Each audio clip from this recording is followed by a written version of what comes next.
Ok? Nós iniciamos a gravação dessa aula nesse momento. Eu gostaria de citar que nós vamos comentar hoje sobre recuperação de áreas degradadas, ok? Em relação à disciplina de Física e Conservação do Solo e da Água. Mas como é feita a recuperação das áreas degradadas? Eu quero que vocês prestem bastante atenção nesses detalhes para que a gente possa favorecê-los no conhecimento em relação a essas informações. Okay?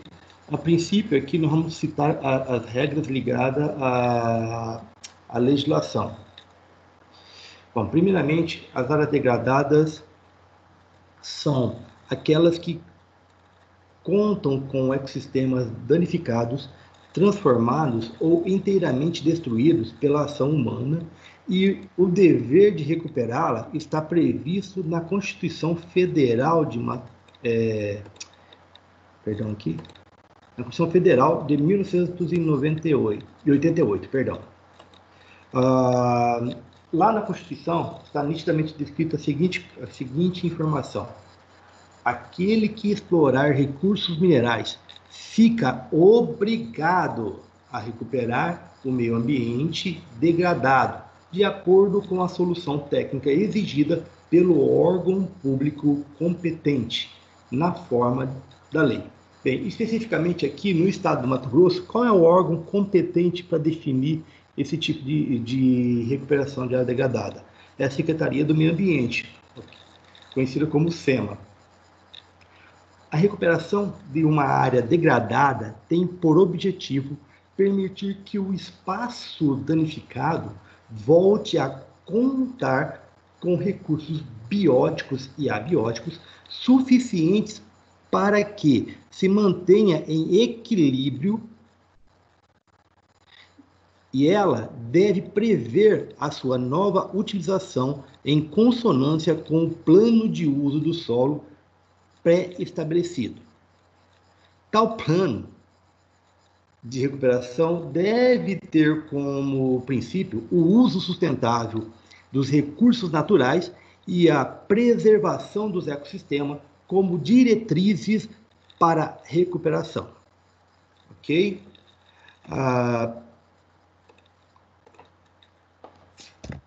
Aqui eu apresento a vocês uma figura, uma imagem que define uma posição de uma área degradada e, posteriormente, uma área começando a regenerar, ou seja, a reestruturar em relação. Por isso que a gente tem que tentar buscar a recuperação, porque, vamos lá, se você observar, durante as nossas discussões, claramente nós discutimos que há uma necessidade do solo estar coberto com a vegetação, com o intuito de promover a proteção desse solo em relação à precipitação, em relação aos efeitos climáticos que podem levar à degradação ou acelerar a degradação do solo. Aqui eu apresento outra característica, né? Demonstrando o lado onde está degradado e, consequentemente, posteriormente, o lado já em recuperação. Dependendo do nível da degradação, pessoal, a área pode sofrer uma restauração, né, visando o retorno a um estado intermediário estável. A área também pode passar por uma reabilitação, na qual sofre um retorno ao estado intermediário das condições de vegetação e, por fim, poderá sofrer uma redestinação ou uma redefinição, quando a presença humana é necessária para auxiliar ali o processo de restauração. Aqui embaixo eu apresento a vocês um link, né? Esse link lá é da Embrapa, da Agrobiologia, que trata uma pesquisa de desenvolvimento em relação à recuperação de áreas degradadas. Vale a pena você clicar nesse link e fazer uma leitura em relação a este conteúdo, que vai facilitar ali a compreensão de vocês em relação à recuperação de áreas degradadas.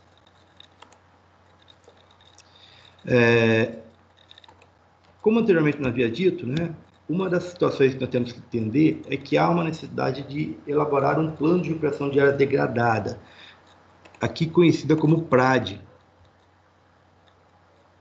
O plano de recuperação de área degradada foi criado para dar ali uma concretude a relação lá da constitucionalidade, né, que obriga ao explorador dos recursos minerais a recuperar ali o meio ambiente degradado, tendo em vista o direito fundamental ao meio ambiente ecologicamente equilibrado, certo? E o objetivo é estabelecer as diretrizes para se fazer ali com que o solo explorado volte a ter ali uma utilidade, devolvendo-lhe uma função social. O PRAD, tecnicamente, é um conjunto de critérios que garante à área degradada condições de restauração e equilíbrio do ecossistema. Bem, a recuperação se dá através de um plano que considera os aspectos ambientais, estéticos e sociais, de acordo com a destinação que se pretende dar à área, permitindo um novo equilíbrio ecológico e, na maior parte das vezes, se recomenda a utilização de adubos químicos ou orgânicos para estimular ali o desenvolvimento da vegetação. Ok? Vou aqui estar com vocês alguns questionamentos, né, em relação, primeiramente, por que recuperar uma área degradada? Deve-se recuperar uma área degradada que se encontram em ecossistemas danificados, transformados ou destruídos por ação humana ou natural, e isso está devidamente previsto na Constituição Federal de 1988, como citado anteriormente, né? E a partir da conscientização da população com a relação à sua dependência do meio ambiente e dos recursos naturais para a sua melhor qualidade de vida, passa aí a existir uma preocupação maior com os efeitos de degradação do solo, com a poluição das águas e com outros tipos de efeitos que causam danos ambientais. Além disso, a recuperação de áreas degradadas está prevista na Lei dos Crimes Ambientais, né? Esta lei, se não me engano, é a 9.605 de 1998, e lá no artigo 23 descreve a seguinte situação: a prestação de serviços à comunidade pela pessoa jurídica consistirá em, no inciso 2º, a execução de obras de recuperação de áreas degradadas, estando a pessoa jurídica sujeita a sofrer penalidades previstas na lei, caso não recupere as áreas degradadas por seu empreendimento. Ok?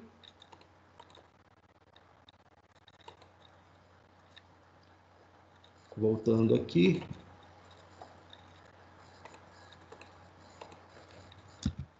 Do questionamento, né? Quais os impedimentos devem realizar o PRAD, ou seja, o Plano de Recuperação de Área Degradada? Todo empreendimento que cause perturbações, alterações no meio ambiente, degradação da qualidade do solo e da água, entre outros, está sujeito à necessidade e obrigatoriedade de recuperação ambiental, da área que foi danificada. Ok? Então, eu quero que vocês entendam bem claramente: qualquer atividade que venha ali a executar que possa causar algum dano ao ambiente, ela, por obrigação, ela é obrigada, né, a trabalhar o plano de recuperação. Para vocês terem uma ideia, a própria lei, especificamente, ela destina claramente as áreas que trabalham com atividades minerais, porque estas é obrigatório a apresentação do PRAD ao órgão ambiental, ou seja, a SEMA, no nosso caso, de acordo com o Decreto-Lei número 97.632 de 1989, ok? Alguns exemplos de áreas problemáticas onde o PRAD pode ser exigido além da mineração. Vamos lá. Nós temos avossorocas, tanto nas áreas urbanas quanto nas áreas rurais. Nós temos ali áreas de disposição de resíduos, Nós temos lá as áreas que aplicam a agricultura irrigada, nós temos aí a ocupação de encostas, de curso d'água e assoreados, né? E também temos o que nós podemos descrever como pastagem abandonada. Mas por que, né,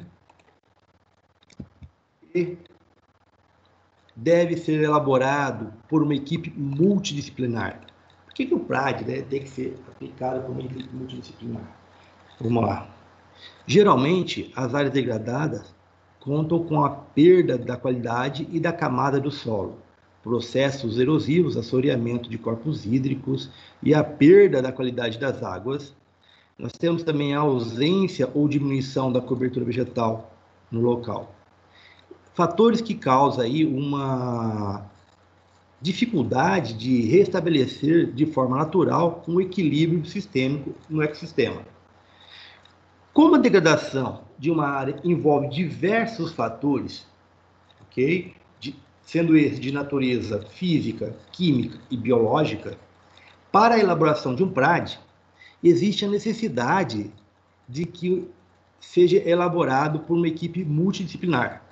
Por exemplo, que conste ali profissionais de várias áreas, como engenheiros ambientais, geógrafos, geólogos, biólogos, agrônomos e assim sucessivamente. Ok? Porque assim você consegue complementar de forma detalhada todos os aspectos que podem ser utilizados para corrigir o local onde está degradado. Mas quais as principais alterações ambientais que ocorrem nas atividades minerárias, né, que justificam ali a elaboração de uma apresentação de um PRAD? Bem, eu quero que vocês entendam, né, que essas mesmas características, na maioria das vezes, também ocorrem nas áreas que ocorre agropecuária, ok? Ou seja, na atividade mineradora ocorre, entre outros, algumas dessas alterações ambientais, como, por exemplo, a retirada da cobertura vegetal em relação ao desmatamento, a perda da qualidade do solo, né, o uso intensivo do solo, sem haver adição ou correção, a intercepção do lençol freático, o aumento da turbidez de sólidos em suspensão do corpo d'água, a aceleração da erosão e a indução ao escorregamento, ou seja, ao deslizamento dos materiais. Também temos a alteração de desvio de leitos de água, como propagação de vibrações do solo. Temos a produção de rejeitos, que aumenta as partículas em suspensão no ar e o assoreamento do curso d'água e o aumento de resíduo. Ok? Então, observando essas características, me leva aí à necessidade de elaborar um PRAD. E, especificamente aqui, eu gostaria que vocês entendessem, né, para realizar um PRAD, considera-se 4 etapas. Estou citando aqui para vocês ficarem mais facilmente observando essas informações. Para promover o processo da recuperação, primeiramente, é preciso identificar o local e o tipo de ecossistema a ser restaurado. A segunda etapa trata-se da definição dos objetivos e análise das alternativas de recuperação. A terceira etapa é a definição e a implementação das medidas de recuperação, como revegetação, estabilização química e geotécnica. E a quarta medida trata-se de monitoramento e a manutenção das atividades corretivas implantadas. Ok? Para a recuperação, são empregadas diversas técnicas que serão aplicadas de acordo com as condições das áreas degradadas, ok? E algumas dessas técnicas nós já vimos anteriormente ao longo da nossa disciplina, né?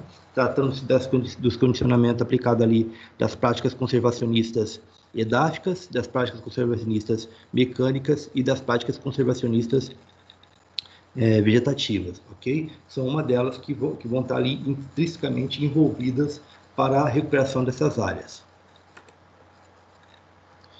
Mas, como eu devo realizar ali o PRAD? Primeiramente, eu quero apresentar para vocês alguns critérios para definir ali a relação do condicionamento do PRAD de acordo com os órgãos ambientais, ok? Primeiramente, nós temos a classificação para áreas degradadas até 50 hectares, ok? Eu quero que vocês entendam isso. E nós temos outra classificação que nós vamos trabalhar com áreas acima de 50 hectares. Há uma diferença aí na elaboração dos PRAD para essas duas condições. Inicialmente, eu quero que você entenda o seguinte, vamos lá. Para áreas cujas áreas degradadas vai até 50 hectares, o projeto a ser elaborado deve ser apresentado primeiramente com a identificação do proponente, ou seja, que é um indivíduo que está propondo juntamente a SEMA. É necessário fazer a caracterização da propriedade. Um momento.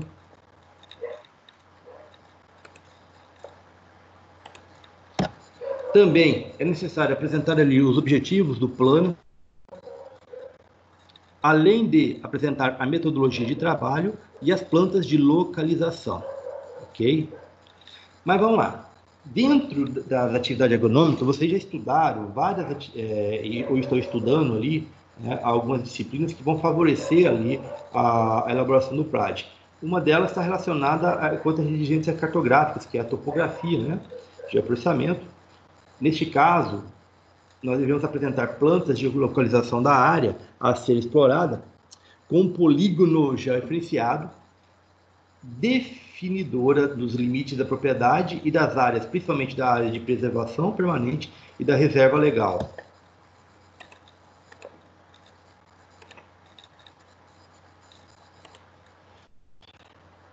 Dentro, né, deve ser apresentado com as coordenadas dos vértices poligonais, que deve ser expresso no sistema de projeção de UTM, ou geográfica com datum, principalmente horizontal, aplicado ali o que nós conhecemos como SAD69.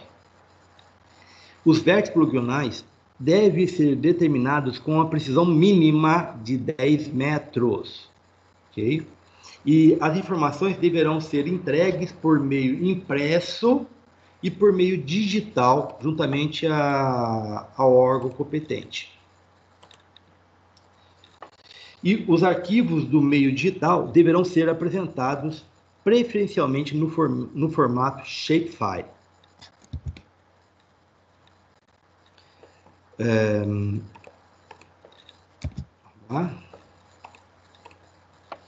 Quanto à indicação a serem feitas em relação da planta, em relação ao ponto de referência, né, devemos especificar alguns pontos de referência próximo ao empreendimento a ser licenciado, de modo a facilitar ali o acesso e a identificação das áreas em análise, caso haja necessidade do fiscal da SEMA ir em loco para poder fazer a verificação do que está sendo realizado em relação ao PRAD.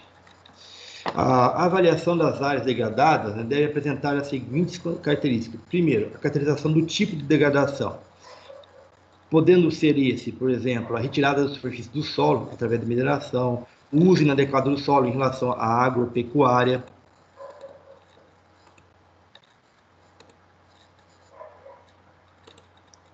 Ok? Nós temos também as condições de solo, que deve ser analisado as alterações físicas com presença de sulco e erosão, também verificando se há presença de ravinos e vossorocas. Outra condição interessante a ser verificada em relação à degradação é a cobertura vegetal, baseada ali na ausência da cobertura do solo vegetal, ok? Uma cobertura de espécies no entorno e principalmente em relação à reserva natural, ou seja, espécies próximas de uma reserva natural, para que você possa ter ali um ambiente mais propício de recuperação dessas áreas. Alguma pergunta até agora, por favor?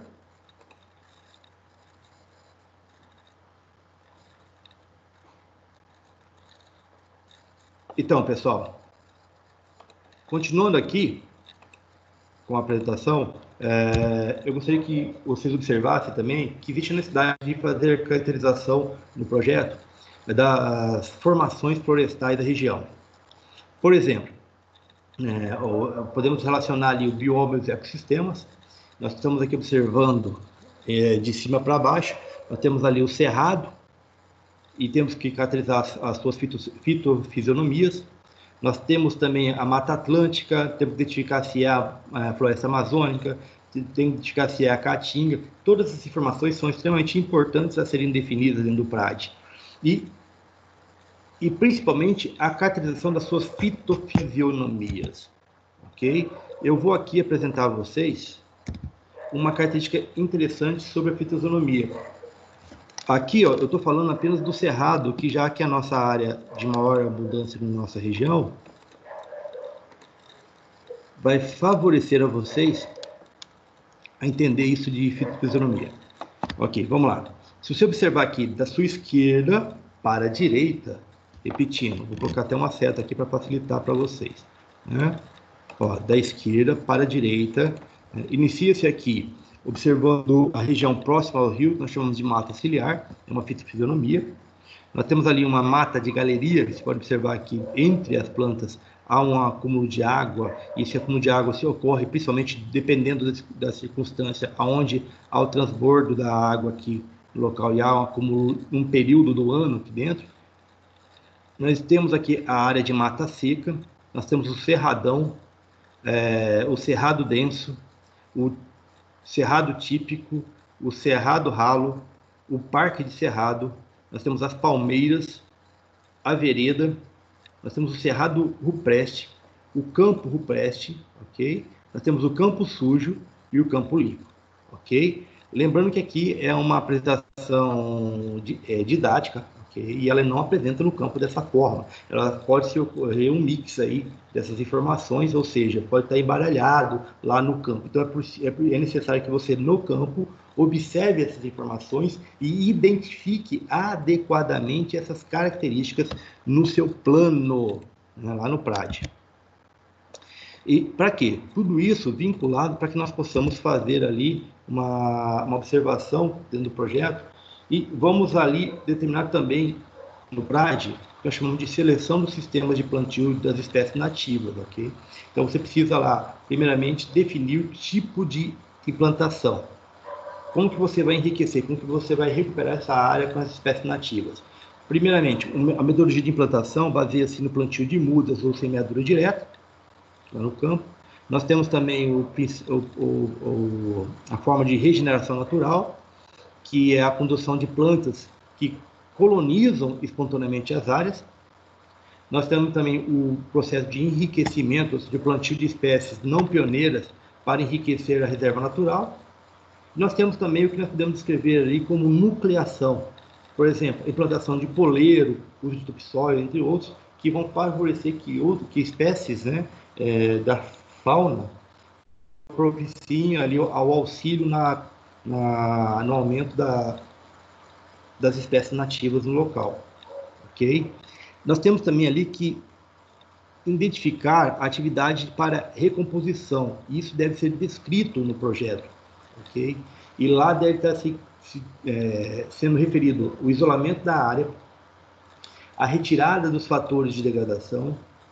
Temos que definir a eliminação seletiva ou desbaste de competidores. É também necessário fazer uma listagem de espécies a serem plantadas por categoria de regenerativas, por exemplo, pioneira, secundárias e tardias, né, são características de espécies vegetativas. Nós também vamos ter que definir ali o adensamento das espécies com mudas ou sementes, como que nós vamos plantar isso aí, o espaçamento entre elas. Vamos analisar o enriquecimento com mudas ou sementes. Vamos ter que analisar também a distribuição das espécies no campo e também apresentar ali o plantio de mudas de espécies pioneiras com atração de dispersores, que são ali a partir da fauna, que vão auxiliar ali durante o seu movimento no local, propiciando ali a dispersão das espécies. Ok? Aqui eu apresento a vocês uma condição bem interessante, né, que vamos discutir em relação ao plantio e manutenção de avaliação de descrição. Você tem que entender que ao plantar as espécies, né, você precisa apresentar algumas informações. Primeiramente, você vai ter que escrever ali o processo de conservação, como que você pretende conservar aquele local. Vai ter que fazer por escrito como que vai ser feita a abertura de covas, qual vai ser o espaçamento das covas especificamente.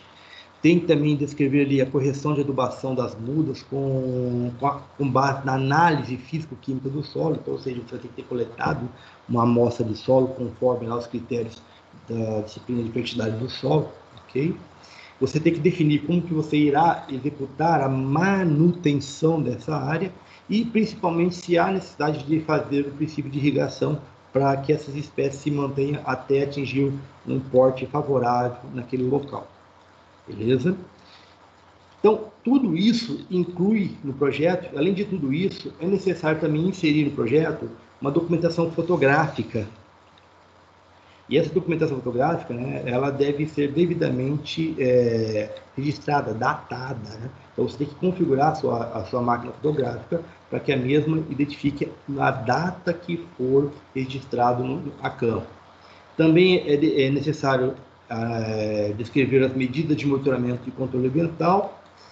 É necessário fazer um levantamento sobre legislação ambiental pertinente e inseri-la lá no PRAD. E ali também nós vamos descrever ali o que nós chamamos de conclusão do seu PRAD.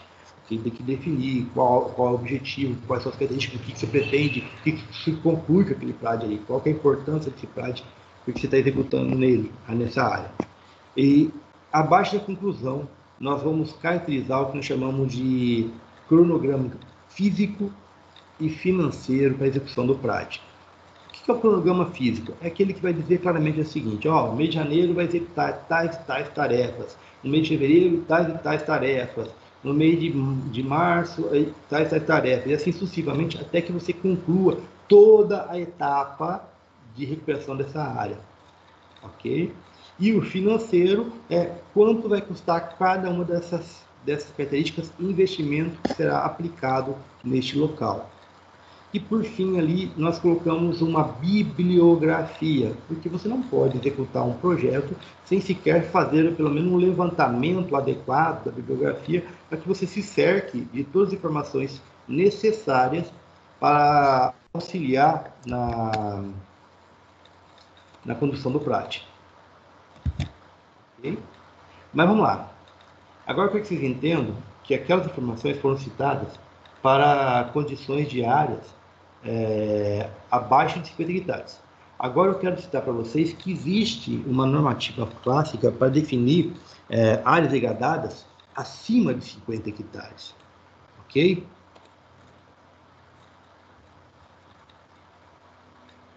Alguma pergunta, pessoal? Então, seguindo aqui. Se a sua área de degradação estiver acima de 50 hectares, você precisa definir as seguintes características ali. Vamos lá. Primeiramente, é necessário informações preliminares, ou seja, identificação do requerente, igualmente ao anterior, só que agora, neste caso, como a área é maior, é necessário você fazer a identificação ou da pessoa física ou da pessoa jurídica, ok? Então, pode pertencer a uma empresa ou um indivíduo. Nós devemos inserir ali a atividade ou profissão dessa pessoa, o nome do representante legal, se for o caso, na questão da empresa, o CPF ou CNPJ. É necessário inserir ali o endereço completo para a correspondência, o telefone para o contato e a pessoa ser contratada no caso da vistoria. Okay? A vistoria é quando o fiscal pretende ir em loco para verificar como está sendo feito os estudos, como está sendo feito os trabalhos relacionados ao PRAD. Ok? Só que olha só, já começa a modificar aqui, porque anteriormente você precisava fazer informações preliminares, com alguns detalhes, não com toda essa descrição que eu citei agora, mas agora eu preciso também ter os dados técnicos do técnico de elaboração que elaborou o projeto, ok? Nesse caso, especificamente, né, o técnico que elaborou o projeto tem que estar sendo citado o seu nome completo, tem que estar sendo citado o seu CPF, a sua formação profissional. Também é necessário inserir ali o número do registro do conselho de classe, o endereço completo para a correspondência e o telefone para contato, ok? E muitas vezes também é necessário inserir ali os dados dos técnicos executores do projeto, porque às vezes uma equipe elabora o projeto, mas aí o proprietário ele resolve contratar uma outra equipe para executar o projeto, ok? Então, mas se for as mesmas, você só repete as informações. Porém, se não for, você tem que inserir ali, novamente, o nome completo do técnico responsável pela execução do projeto, a formação do profissional, né? O número de registro do conselho de classe, o endereço completo para a correspondência e o telefone ali para o contato. Uma vez que você faz isso, você tem ali a necessidade de observar outras informações, né, que são os dados gerais da propriedade, beleza? Esses dados, como a gente observa aqui essa tabela, que eu inseri aqui para vocês observarem, nós precisamos colocar aí a denominação, ou seja, o nome da propriedade, nós temos que definir o município onde essa propriedade está localizada, o número da matrícula, o número da matrícula está devidamente no documento que é do registro de cartório, ok? Nós temos que verificar o cartório, o livro e as folhas também ser inserido ali dentro, para comprovar que essa área é pertencente ao proprietário. Confrontações da propriedade, ou seja, definir quem são os confrontantes, apresentar uma documentação especificando isso. Havia uma descrição de vias de acesso em condição de tráfego, ok? Para verificar, para facilitar como se chega lá. É necessário fazer uma atividade econômica desenvolvida, ou seja, especificar e quantificar essas atividades econômicas. É necessário ali verificar a área total da propriedade, a área antrópica, ou seja, a área onde está sendo realizado a pastagem, a plantio de culturas, e tudo se observa ali que todas elas são em hectares, tá, gente? Também é necessário que se faça ali uma área de cobertura vegetal nativa, ok? Verificar o tamanho da sua área de cobertura vegetal, o roteiro de acesso da propriedade, como que faz, né? Saindo da cidade, do município tal, andando a tantos quilômetros, vira à direita, à esquerda, e assim sucessivamente até chegar na propriedade, ou seja, para que se tenha acesso diretamente à área degradada, ao qual vai ser realizado o PRAD. E também temos que fazer ali a identificação das distâncias até a sede do município. Ok? Além de tudo isso, né, nós temos também que caracterizar as informações ambientais da propriedade, falando aqui em relação ao relevo. Perdão, meio físico, começando com meio físico, né? Então vamos falar sobre relevo. Bem, o relevo, né, a caracterização do relevo da propriedade inclui ali a cota máxima, a cota mínima, ou seja, o ponto mais alto e o ponto mais baixo da propriedade, nos diferentes tipos de área existentes, principalmente dentro da reserva legal, dentro da preservação de área de preservação permanente, dentro da área antropizada e das remanescentes, ok? Quando se fala de solo, tem que se caracterizar ali a unidade pedológica, ou a sua erodibilidade, a textura e a estrutura dominante da propriedade, e deve-se comentar sobre as práticas de manejo e conservação do solo e água utilizadas neste local. Em relação à hidrografia, nós temos que informar a subbacia e a bacia nas quais está inserida essa propriedade. Deve-se citar ali os cursos d'águas, a nascente e a área úmida existente, ok? Que também deverão estar plotadas no mapa. Olha a importância disso, tem que estar plotado no mapa. Detalhar também ali as informações sobre as medidas de preservação existentes e o estado de conservação dos corpos hídricos. Em relação ao clima, a precipitação média anual, ok? Tem que ser caracterizada ali no projeto. Deve ser definido também o período chuvoso e o período seco. Também tem que ser inserido o déficit hídrico, a temperatura média anual e a temperatura máxima e média. Ok? Uma vez definido essas características, nós também temos que definir ali o que nós chamamos de meio biótico. Vamos lá. O meio biótico, nós vamos tratar da fauna. O que é a fauna? Né? São os animais que se envolvem ali. Ou seja, devemos informar as espécies. Olha só por os motivos clássicos da relação de ser multidisciplinar, né? Ok, vamos lá. Porque, além de informar a espécie, eu tenho que informar o seu nome vulgar, o seu nome científico e a família que ocorre na propriedade e no seu entorno, ok? Então, quem vai me auxiliar nisso aí? Provavelmente você vai ter que chamar um biólogo para te auxiliar nesse levantamento, beleza? Afora, por exemplo, né, nós temos que informar as regiões fitoecológicas dominantes na região e as fitofisionomias específicas dessa área. Também, durante o levantamento das espécies, nós temos que informar as espécies encontradas no campo em relação ao seu nome comum, ao nome científico e à família que ocorre dentro da propriedade, ok? Para vocês terem uma ideia, né, uma vez definido isso, você vai detalhar essas informações lá no projeto do PRAD e, posteriormente, você vai ter que destacar as áreas do projeto em relação à preservação permanente da reserva legal e da vegetação nativa remanescente, conforme a tabela que nós estamos demonstrando para vocês, né? Se você vai observar lá, ó, reserva legal, né? Está pedindo qual o tamanho da área em hectares, né? Se você observar aqui, ó, preservação permanente, a margem do curso d'água, né? Em hectares, a nascente em hectares, as áreas úmidas se estiverem na área em hectares, lagos, lagoas e represas em hectares, em encostas e morros em hectares, áreas cuja declividade é maior que 45 graus em hectares e outras informações necessárias. Também é importante caracterizar as áreas remanescentes em hectares e o total que vai preencher toda a sua área. Ok?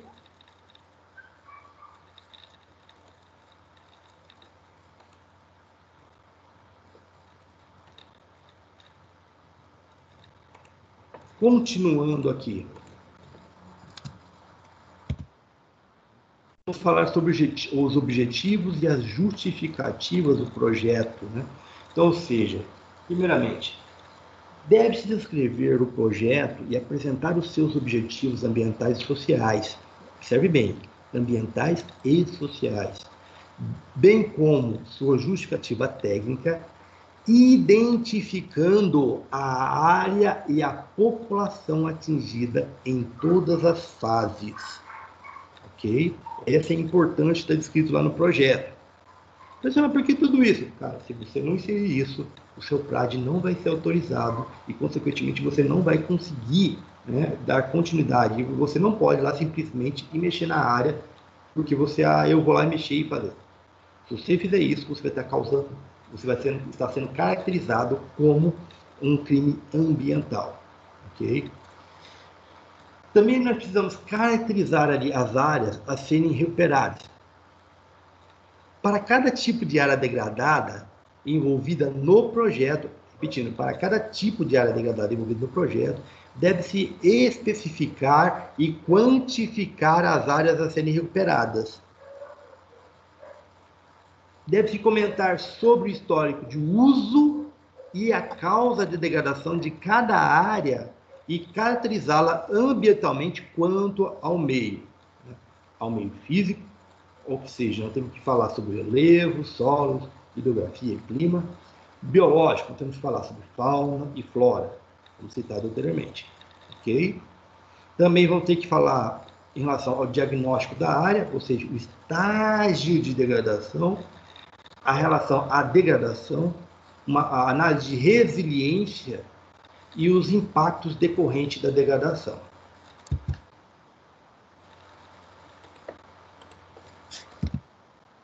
Bem, uma vez definido isso, nós vamos falar um pouco sobre as ações e propostas e metodologias a serem utilizadas. Primeiramente, deve-se descrever, ou seja, escrever lá no relatório, bem definidamente, né, detalhadamente, para cada tipo de área a ser recuperada, as ações propostas para a recuperação e assim como a metodologia a ser utilizada para cada área, justificando-as e quanto à viabilidade técnica em relação aos objetivos a serem alcançados, ok?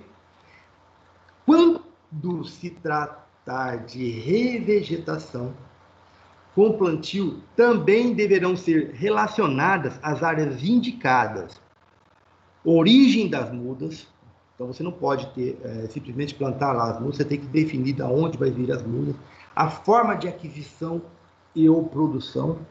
Então, eu vou comprar ou eu vou produzir no local. Nós temos que ter um sistema de plantio e replantio. Nós temos que falar sobre o replantio, a manutenção da área, ok? Professor, mas é mais viável fazer a aquisição ou comprar a muda? Depende, né? Você tem que lembrar que para que você possa produzir na área, você tem que pedir uma autorização para que você consiga executar a produção dessas mudas lá em loco, para que você utilize essas mudas de forma, como pode dizer, rastreada, né? Porque os caras querem saber de onde estão vindo essas mudas para serem colocadas dentro. Pessoal, por quê? Porque se você adquirir as mudas, você também precisa adquirir o que nós chamamos de guia de transporte. Por quê? Porque eles têm que ter noção de onde está vindo essas mudas e se essas mudas são sadias para entrar no estado, né? Se ela vier de fora para entrar no estado, para que possa ali manter a sanidade do estado em relação às doenças e em relação aos patógenos ligados a isso, ok? E a questão do monitoramento, né? Bem, o monitoramento também tem que ser descrito no projeto, ou seja, o sistema de acompanhamento técnico da área e a periodicidade de elaboração e dos relatórios para o envio à SEMA, né, devendo ser, no mínimo, um relatório por ano. Okay? Então, todo ano você tem que elaborar pelo menos um relatório por ano. Esse é o mínimo que se estabelece ali. Professor, mas se eu não encaminhar? Se você não encaminhar, automaticamente você vai estar sujeito a sanções em relação à lei. Okay? Você tem que verificar o que a lei prevê em relação a isso. Nos relatórios, deverão ser descritas as práticas executadas, os resultados alcançados e o estágio de recuperação da área, acompanhando ali de fotos, como eu falei para vocês, foto datada. Tem que estar bem definido. Professor, como faz isso? Pegar a sua câmera, uma sua câmera profissional ou semi-profissional, você vai, pode ser até mesmo no celular, você tem que inserir ali e na foto deve vir datada, ela tem que estar com a data, por exemplo, eu vou tirar uma foto aqui agora, ela tem que estar lá com a data 19 de 5 de 2020, de preferência a hora, 19 horas e 52 minutos. Ok? Por que isso? Por que essa importância? Né? É para garantir que você estava neste local, neste momento, né? E, consequentemente, se for viabilizado ali, algumas câmeras hoje, né, profissionais, elas também ainda vêm com a coordenada geográfica para poder dar maior confiabilidade a essa imagem.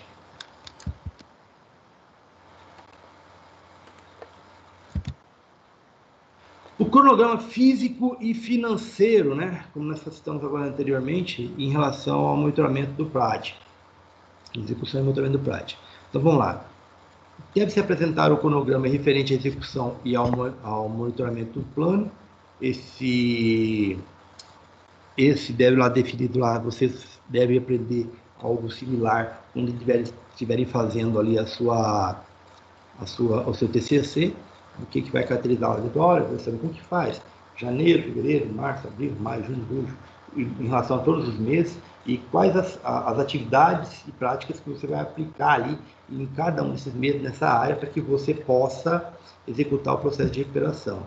E ali, em relação financeira, né, vai inserir ali para cada área específica o quanto custará cada uma dessas atividades e os materiais que estão sendo adquiridos para poder ser executado a relação do planejamento de recuperação da área degradada. E a relação da equipe técnica, né? Bem, é necessário, isso aqui é importante que vocês entendam isso, né? Que é necessário que os documentos em evidência deverá conter o nome legível e o número do registro no respectivo conselho de classe.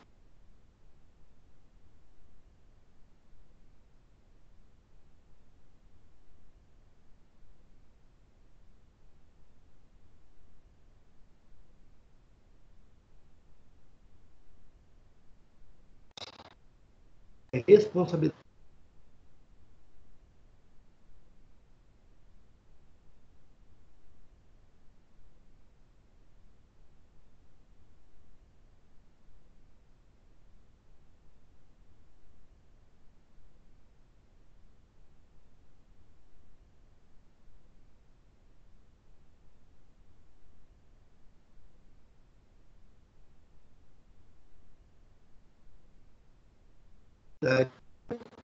particularmente, eu tenho a opinião, né, que a rúbrica deve ser realizada por todas as pessoas, por todos os responsáveis técnicos da equipe, né, dando sanção, que todos estão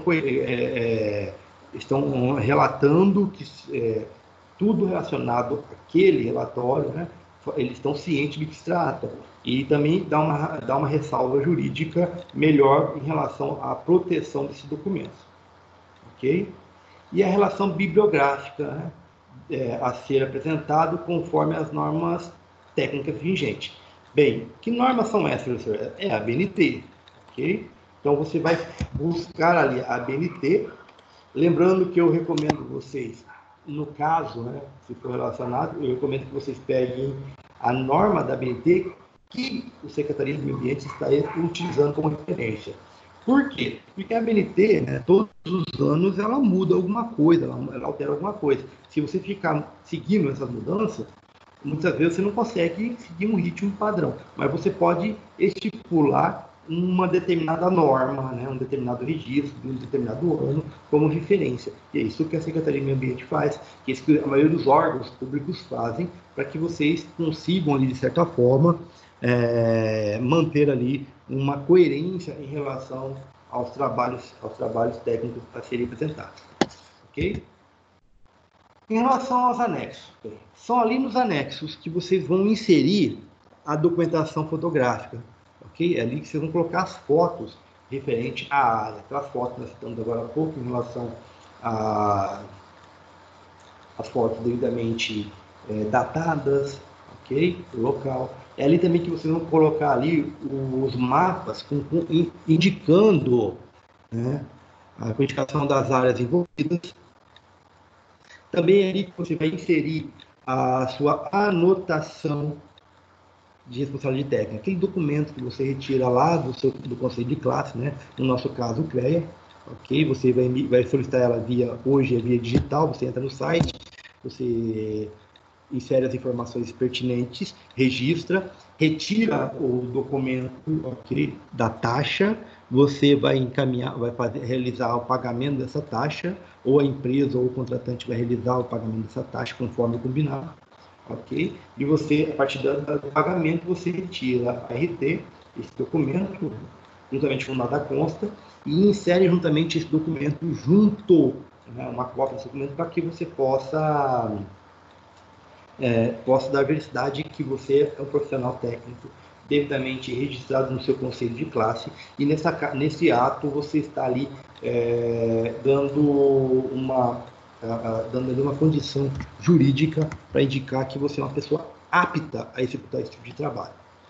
E os outros documentos considerados relevantes que estiverem ali no local, você vai ter anexar ali atrás para facilitar o levantamento. Quanto maior o número de informações, quanto maior o número de documentos, né, você puder inserir, melhor.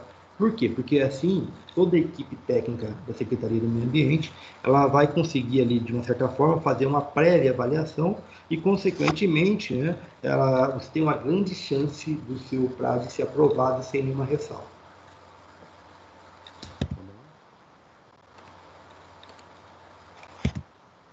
Bem, este é o conteúdo especificamente que eu me propus a apresentar a vocês hoje em relação à recuperação de áreas degradadas, ok? Eu vou finalizar aqui a gravação agora